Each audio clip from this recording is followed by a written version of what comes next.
Hi everyone, ನಾನಿವತ್ತು ನಿಮಗೆ ತೋರಿಸ್ಕೊಡ್ತಾ ಇದ್ದೀನಿ. ಸೊ ಎರಡು ಸೆಲ್ಸಲ್ಲಿ ಡಿಫ್ರೆಂಟ್ ನೇಮ್ ಇರುತ್ತೆ. ಸೊ ಅದನ್ನ ಒಂದೇ ಸೆಲ್ಲಲ್ಲಿ ಯಾವ ರೀತಿ ಪ್ರಾಪರಾಗಿ ನೇಮ್ನ ಅಂದರೆ ನೀವು ಯಾವ ಥರ ತಗೋಬೇಕು ಅಂತೇಳಿ ನಾನು ತೋರಿಸ್ಕೊಡ್ತಾ ಇದ್ದೀನಿ. ಸೊ ಸಿಂಪಲ್ ಕಂಡೀಷನ್ ನೀವು ಅಪ್ಲೈ ಮಾಡಬೇಕಾಗುತ್ತೆ ಈ ಎಕ್ಸೆಲಲ್ಲಿ. ಸೊ ಇವಾಗ ನೀವು ಕಾಣ್ತಾ ಇರ್ಬೋದು ಡಿ ಮತ್ತು ಇಲ್ಲಿ ಲೈಕ್ ಫಸ್ಟ್ ನೇಮ್ ಬಂದು ಅಲಿಯಾಸ್ ಅಂತ ಇದೆ D5 ಸೆಲ್ಲಲ್ಲಿ. ಹಾಗೆ ಈ ಸೆಲ್ಲಲ್ಲಿ ಬಂದು E5 ಬಂದು ಶರ್ಮಾ ಅಂತ ಇದೆ. ಸೊ ಯೂಸಲಿ ನನಗೇನು ಬೇಕಾಗುತ್ತೆ ಅಂತಂದರೆ ಅಲಿಯಾಸ್ ಶರ್ಮಾ ಅಂತ ಬೇಕಾಗುತ್ತೆ. ಸೊ ನಾನು ಟೈಪ್ ಮಾಡಿ ತೋರಿಸ್ತಾ ಇದ್ದೀನಿ. ಸೊ ಯಾವ ರೀತಿ ಬೇಕು ಅಂತೇಳಿ ಓಕೆ, SHRMA. ಸೊ ಈ ಥರ ನನಗೆ ಪ್ರಾಪರಾಗಿ ನೇಮ್ ಬೇಕು ಅಂತ ಹೇಳ್ತಾ ಇದ್ದೀನಿ. ಅದನ್ನ ನಾವು ಎಕ್ಸೆಲಲ್ಲಿ ಯಾವ ರೀತಿ ಮಾಡ್ಕೋಬೋದು ಅಂತೇಳಿ ಈಸಿ ವೇ ನಮ್ಮ ಹತ್ರ ಆಪ್ಷನ್ಸ್ ಇದೆ.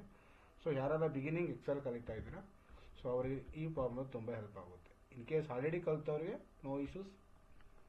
ಸೊ ಅವರು ಡಿಫ್ರೆಂಟ್ ವೇಲಿ ಆ ಫಾರ್ಮುಲಾ ಅಪ್ಲೈ ಮಾಡ್ಬೋದು. ಓಕೆ, ಸೊ ನಾನಿವಾಗ ಫಾರ್ಮುಲಾ ಅಪ್ಲೈ ಮಾಡ್ತಾ ಇದ್ದೀನಿ. So let's start. Is equal to concatenate. So just CONCATNATN type ಮಾಡಿದ್ರೆ ನಿಮಗೆ ಸ್ಟಾರ್ಟಿಂಗ್ ಫಾರ್ಮುಲಾ ಬರುತ್ತೆ.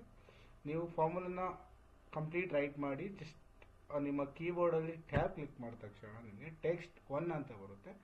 ಟೆಕ್ಸ್ಟ್ 1 ಯಾವತ್ತೂ ಕೂಡ ನಿಮ್ಮದು ಲೆಫ್ಟ್ ಸೈಡಿಂದ ಅಥವಾ ರೈಟ್ ಸೈಡ್ ಫಸ್ಟ್ ಯಾವ್ದು ಬರುತ್ತೆ ಫಸ್ಟ್ ನೇಮ್ ಅಂತ ಇರೋದನ್ನ ಡೈರೆಕ್ಟ್ ಸೆಲೆಕ್ಟ್ ಮಾಡಬೇಕಾಗುತ್ತೆ. ಇಲ್ಲಿ ಸೆಲೆಕ್ಟ್ ಮಾಡಿದ ತಕ್ಷಣ ನೀವೇನು ಮಾಡಬೇಕು ಆಗುತ್ತೆ, ಇನ್ ಕೇಸ್ ನೀವು ಫ್ರೀಸ್ ಮಾಡೋಂಥ ಅಗತ್ಯ ಇದೆ ದಯವಿಟ್ಟು ಫ್ರೀಸ್ ಮಾಡ್ಕೊಳ್ಳಿ. ಫ್ರೀಸ್ ಆದ ನಂತರ ಸೊ ಜಸ್ಟ್ ನೀವು ಹ್ಯಾಂಡ್ ಪ್ರೆಸ್ ಮಾಡ್ಕೊಳ್ಳಿ. ಹ್ಯಾಂಡ್ ನಿಮ್ಮ ಕೀಬೋರ್ಡ್ಲಿ ಕಾಣಿಸ್ಬೋದು. ಹ್ಯಾಂಡ್ ಪ್ರೆಸ್ ಮಾಡಿದ ತಕ್ಷಣ ಸೊ ನಿಮಗೆ ಡಬಲ್ ಸೆಮಿಕೊಲನ್ನ ನೀವು ಪ್ರೆಸ್ ಮಾಡಬೇಕಾಗುತ್ತೆ. ಏನಕ್ಕೆ ಅಂದರೆ ನಾನು ಆಮೇಲೆ ಹೇಳ್ತಾ ಇದ್ದೀನಿ. ಅದಾದ ನಂತರ ಸ್ಮಾಲ್ ಸ್ಪೇಸ್ ಕೊಟ್ಟು ಎಗೇನ್ ಇನ್ನೊಂದು ಸೆಮಿಕೊಲನ್ ನೋಡ್ಕೊಳ್ಳಿ.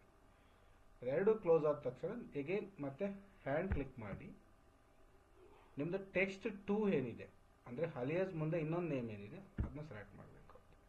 ಸೊ ಜಸ್ಟ್ ಬಂದು ನೀವು ಅಲಿಯಾಸ್ ಇದನ್ನ ಸೆಲೆಕ್ಟ್ ಮಾಡಿದ ತಕ್ಷಣ ನಿಮ್ಮ ಫಾರ್ಮುಲಾ ಆಲ್ಮೋಸ್ಟ್ ಕ್ಲಿಯರ್ ಆಗಿದೆ.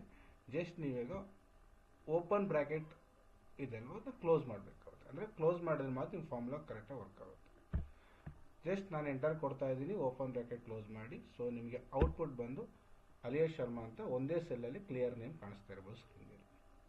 ಸೊ ಇದಾದ ನಂತರ ನೀವು ಇದನ್ನ ಡ್ರ್ಯಾಗ್ ಮಾಡ್ಕೋಬೋದು. ಇನ್ ಕೇಸ್ ನೀವು ಮೌಸ್ ಯೂಸ್ ಮಾಡ್ತಾ ಇದ್ರೆ ಜಸ್ಟ್ ಕಂಪ್ಲೀಟ್ ಡೌನ್ ಮಾಡಿ Ctrl+D ಅಂತ ಕೊಟ್ಟರೆ ನಿಮ್ಮ ಫಾರ್ಮುಲಾ ಕಂಪ್ಲೀಟ್ ಡ್ರ್ಯಾಗ್ ಆಗುತ್ತೆ. ಇನ್ ಕೇಸ್ ಯಾರಾದರೂ ಕೀಬೋರ್ಡ್ ಯೂಸ್ ಮಾಡ್ತೀನಿ ಅಂತಂದರೆ ಜಸ್ಟ್ ಡೌನ್ ಬಂದು ಜಸ್ಟ್ Ctrl+D ಕೊಡಿ, ನಿಮ್ದು ಕಂಪ್ಲೀಟ್ ಫಾರ್ಮುಲಾ ಬಂದು ಡ್ರ್ಯಾಗ್ ಆಗುತ್ತೆ. ಸೊ ಇದು ನಿಮ್ಮದು ಪ್ರಾಪರ್ ನೇಮ್ ಆಗುತ್ತೆ.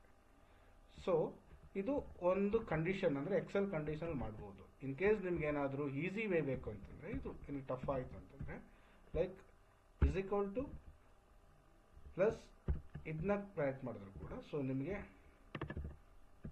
ಇಸ್ ಈಕ್ವಲ್ ಟು ಹ್ಯಾಂಡ್ ಇದನ್ನ ಸೆಲೆಕ್ಟ್ ಮಾಡಿದ್ರು ಕೂಡ ನಿಮಗೆ ಬರುತ್ತೆ. ಅಂದರೆ ಇದರಲ್ಲಿ ಬಂದು ನಿಮಗೆ ಸ್ಪೇಸ್ ಸಿಗಲ್ಲ.